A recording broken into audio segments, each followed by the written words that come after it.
Hello, this is James LaTrobe-Bateman. And Lorrie MacGilvray. What are we going to talk about today? We sent out a survey and it was amazing, the response, overwhelming. About 8 days ago, we asked you a simple question. What are the 2 things that are causing dissatisfaction in your life right now? And we are still sifting through and analyzing everything that you sent to us. I can't thank you enough for your trust and your sharing what was on your mind. Let's go inside now and we'll share with you a bit more. We're going to talk about some of those questions that you raised in the context of these 5 modules, which make up what we talk about in this Kickstart program. And I'm going to hand over now to Lorrie, who's going to actually talk you through this. James, if you could click on your focus for me. What we're looking at is some of the responses and questions. Basically what this means is, what are you focused on? Are you focused on something that is changeable or non-changeable? Brexit and the US politics and the weather, those were 3 different things I saw quite a few people are dissatisfied about. Can you fix that? Can you change it? Can you change the weather? No, but you can look at things in a different way. This is what the negative R and the positive R are about up here. Just a very, very quick run you through. For any of these items, finding time to do everything, excessive debt, want to spend more time with my family, too much responsibility at home and work, cluttered home, long commute, live in town with no ocean, no trees. I'm retired, my husband's not well, I'm on a fixed income. What about me? What happens, if something happens to him? Rock in a hard place in corporate, expected to more output, less resources. Retired, fixed income, but want more from life. Aging and losing confidence in being able to do something else different. Don't have the confidence to do it. Making sideways career moves and bouncing from company to company with just total dissatisfaction of not being able to continue moving forward. One of the very first places that I would say all of these you need to look at is the negative and positive results. What are the results you're getting currently that you don't like and you don't want? Take a piece of paper, write it down. Write it down on the left side of the paper. Put on the top a negative, in the center R for results. On the right, put a plus. Negative and positive results. Draw a line down the center. On the left-hand side, start writing the results that you're getting or the things you don't like and put it in detail. Start making a list. Then on the right side, take the ones from the left, put them in priority. And then on the right side, how do you want this to be? What is the solution? What can you do? How do you, in your mind's eye, see the positive that you want in this? I'm going to just cross-examine you there. So suppose the weather's a problem for you for some reason. How do you turn the weather into a positive? Sure. The weather in this, I believe, is related directly to impacting what was going on with income for this particular person in their question. That they're in a position that the weather has an effect on normal sales and directly impacting their income. So what can you do about the weather? Nothing. What can you do is you can look at and find different, better ways, get super creative about how you would go about it. So what is the results that you want? You can't change the weather, but you can change what you are doing and how you are doing it. What is the results you want? Now start coming up with some different, more creative, expanding, thinking ways of how to do it. Once you have how you want your results on the right-hand side, I want you to tear that paper in half, right down the middle, and I want you to take everything that was on the left-hand side, all the results that you don't want, and I want you to start tearing that side of the paper into little teeny tiny bits. If you have a shredder, go put it in your shredder. If you have a fire pit out in the back garden, go burn it. A lot of what the behavior is going on here of the results that you don't want and you don't like, it has to do with this multitude of habits that we have over here. It also has to do with fear and panic.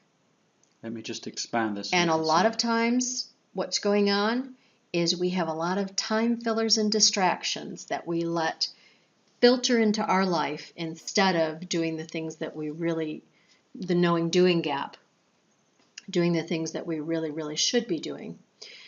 So now you have the information on the right of what you want, how you want your results.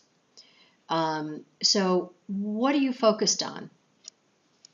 Are you focused on the negative side of that page of paper? Because what you focus on is what you're going to keep getting. Do you keep your focus on that left side of the paper? That piece of paper is gone. So now all you're left with is what's on the right-hand side of the paper. So keep focused on that. You get what you focus on. This one's a classic actually as well. Excessive debt, if I can highlight that one particularly.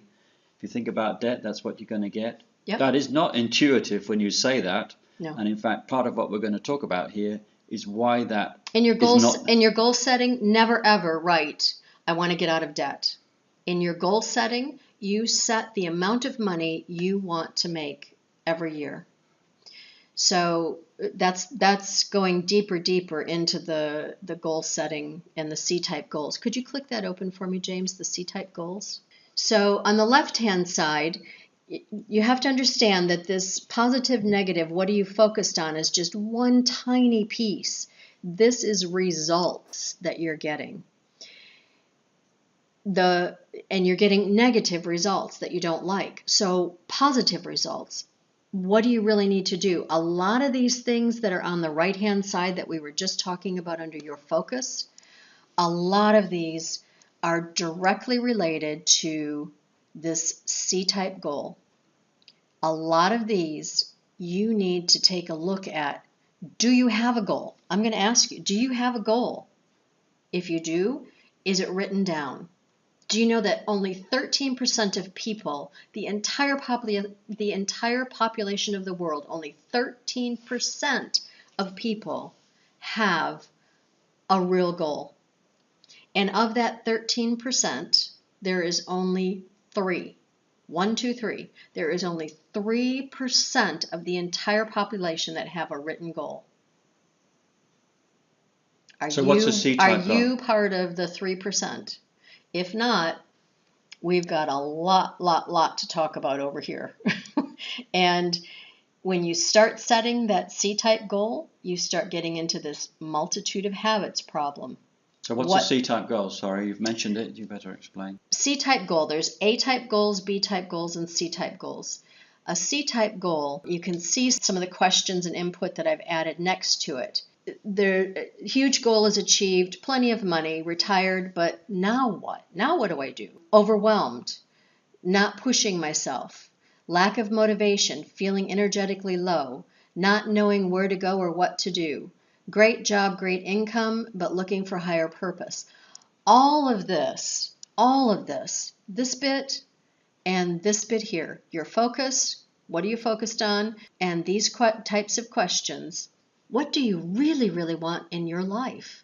And that's the $2 million question. And then we have the multitude of habits that are just ingrained. You've probably heard of paradigms. Paradigms are a multitude of habits, and what goes on in Grandma's kitchen in Italy and what goes on in Grandma's kitchen in Germany. Are they cooking the same sort of things? That is culture paradigms that are...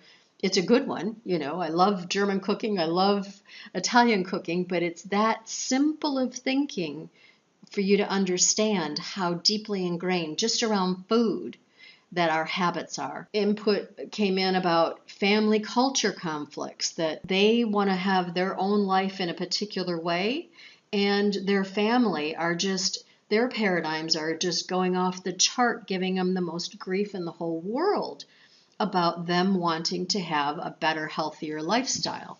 And mom and dad don't understand that.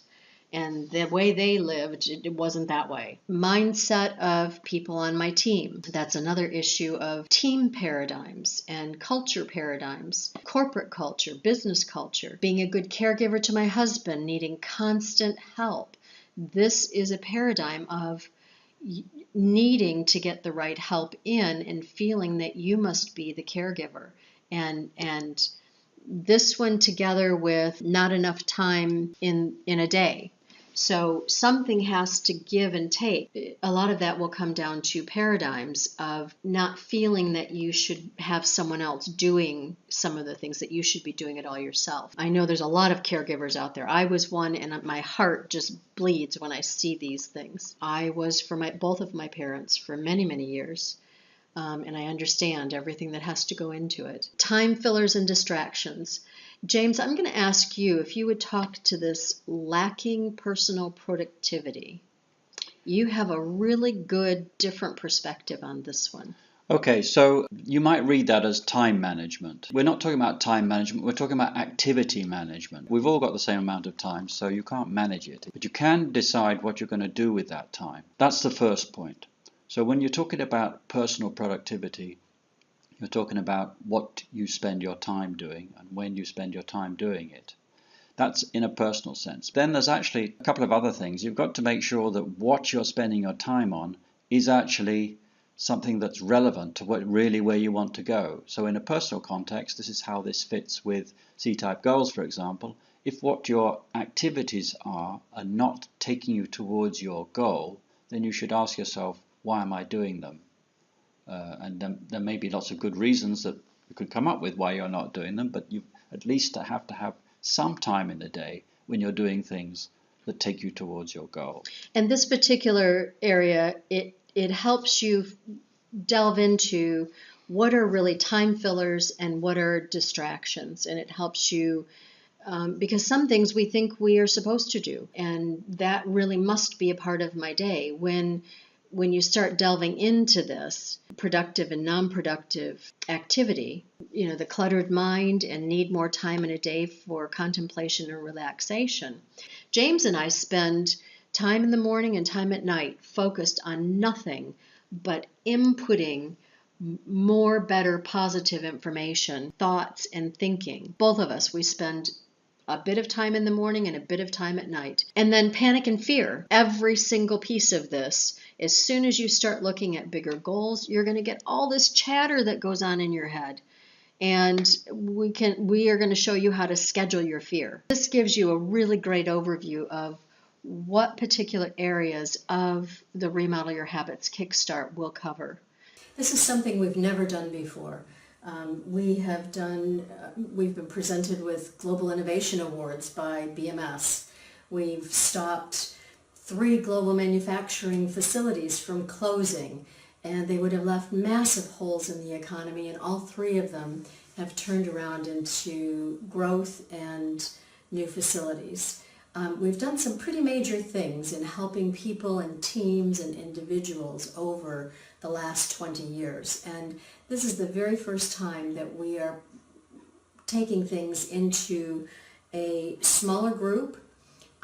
This Remodel Your Habits Kickstart program, it will be 5 modules, 5 weeks, 90-minute webinars, live Q&A every week with James and me.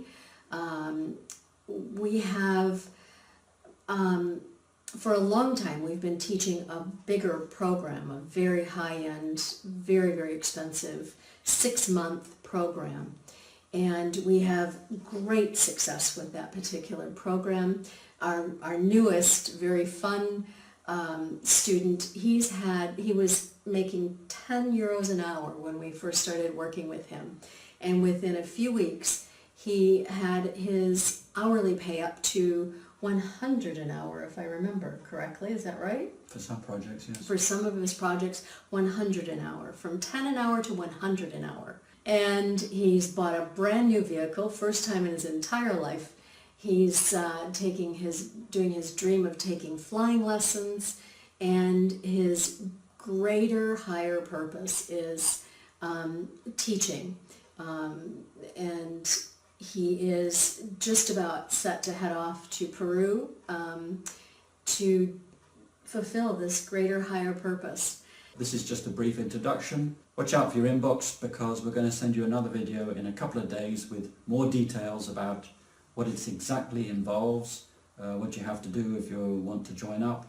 And it's limited space, very limited time offering. We have quite a few people who have expressed interest, so make sure that if you're wanting to shift that dissatisfaction to positive results sooner rather than later, be sure to keep an eye out for the next email that's explaining the details of how you can join us and start shifting that dissatisfaction once and for all. For now, scroll down and let us know if you had any questions or comments. All comments are very welcome, and we really appreciated your response to our survey recently. Yes. So yes, that's remodelinternational.com is the place to find it. We've got a blog there, you can find the videos there, the videos are on YouTube. You'll find me on the live chat one-on-one with you there. So what's this going to do for people? This is going to change your life forever. Is there a catchphrase? If I want to be free, I've got to be me.